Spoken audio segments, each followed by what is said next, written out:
Ah, nice. How do you know when you have the perfect exposure for the image you're trying to create, especially under difficult lighting situations? Do you struggle with this? Hi, I'm Hayward and welcome back to the channel. Let's have a cup of coffee and talk about how to get you your best exposure.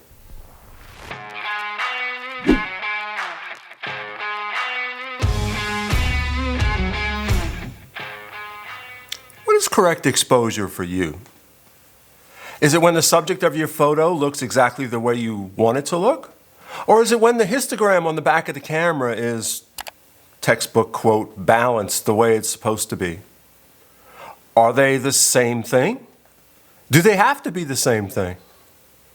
I'll use myself as an example. I shoot low-key portraits in my studio work, and so my histogram always has a very characteristic look.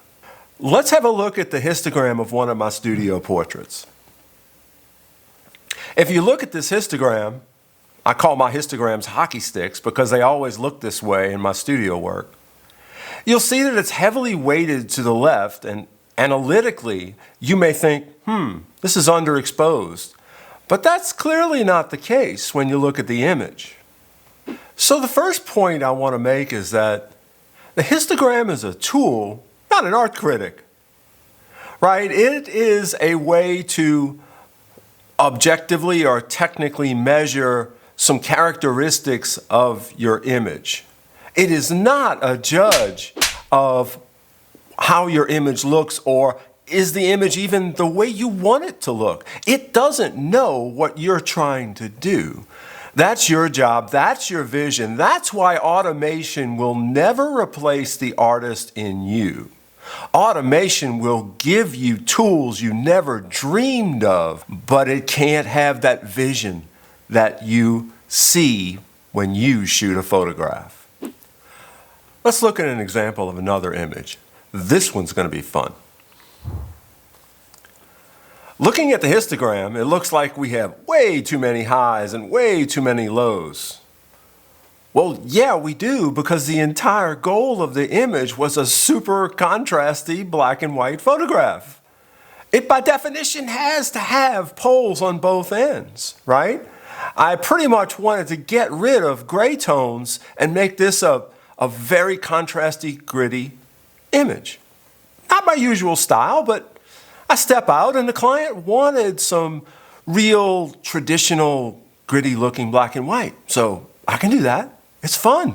The histogram can't do that. The histogram can tell me that, yeah, you probably have captured that. You probably do have a very contrasty image. It has no idea if it's any good. Also, if you look at the fact that the right side of this is kind of blown out, well, yeah, part of the image is looking straight into a flash, so yeah, that's probably blown out. It was also intentional. There's no characteristic of a histogram that can rate quality of your photography in any way. However, every characteristic of a histogram can help you achieve your artistic vision. So the first takeaway is to know what you're trying to achieve before you even pick up the camera, especially from an exposure perspective. And second is to know how you want the subject in that image to be exposed for your vision. The subject exposure and the overall exposure may not just happen with your camera's averaging light meter. That's where you may have to do some different things with exposure or use some different tools with the exposure to achieve the vision you're trying to create. Sometimes lighting situations are just too complicated for an average exposure meter reading through your camera. It may be very bright out, it may be very dim, it may be incredibly contrasty, you may be shooting in direct sun, you may be shooting with no sun. Once again, you have to check your vision and say, what do I want this to look like? And is my camera seeing eye to eye with me, so to speak? And if you're shooting people, portraits, it's what I do, you're going to want probably the face exposed in a very particular way to achieve that vision. So depending on the camera you have, depending on its level of sophistication, you may have to use a spot metering function to measure the skin on the face, right? My chosen technique is to use one of these. It's an incident light meter. This guy was designed strictly in the old days of cinema to have perfectly exposed faces, whatever perfectly exposed means to you. So I've talked in some earlier videos about incident light meters and in terms of how they meter flash, but they are equally as useful, if not more so, in ambient light. And I'll probably have that as a subject of a future video.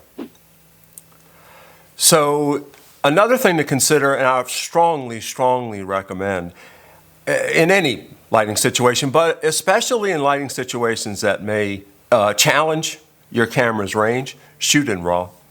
RAW gives you the best opportunity to capture the entire range of what the camera can do, because the more challenging the lighting situation, the more you may have to deal with the final product to get it where you want to go. So shoot in RAW.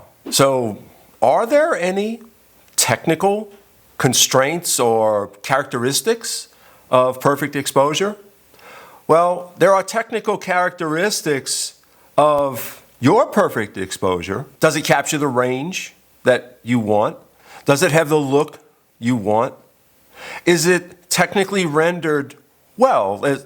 Is it not at a too high of an ISO, or is it too grainy, or right? Sometimes when you stretch your camera exposure, you're going to get some artifacts and characteristics that say, or the camera's telling you, I can't go there. This is all I've got. So for your perfect exposure, you do have to deal with what your camera is capable of. Now, that's a time when the most expensive cameras can do you the best service. If you're shooting in the Arctic, looking at polar bears, wow, you're going to need a camera that's darn weather sealed, but that can also really pull the image characteristics out that you need. You're probably not in the Arctic shooting polar bears, but you get my point. You have to decide for your perfect exposure if the camera is not getting in the way technically by giving you too much grain, too much noise, under, over, it has a dynamic range, etc., etc. It's very hard to say, well, this is a perfect exposure from a technical perspective. It may be impossible because this is art. Photography is art, right? The camera is a tool. We are not doing math here. Well, we are doing math. We're doing a lot of math, but you get my point, right? The end result is not math. The end result is art. So I hope this has challenged you to deal with the phrase perfect exposure and not frustrated you. I hope I've helped you. But the more you get into photography, or the more I've gotten into photography, the more squishy it becomes, the more elastic the goals, and actually the further they keep getting away. They keep moving my cheese in photography. Anyway, if you have some exposure challenges, I'd love to hear what they are in the comments. If this has been of benefit to you, I hope you might consider subscribing to the channel. Until next time, good luck with your photography and your exposure. Cheers. What the heck was I shooting with this meter last time? Was I in a cave?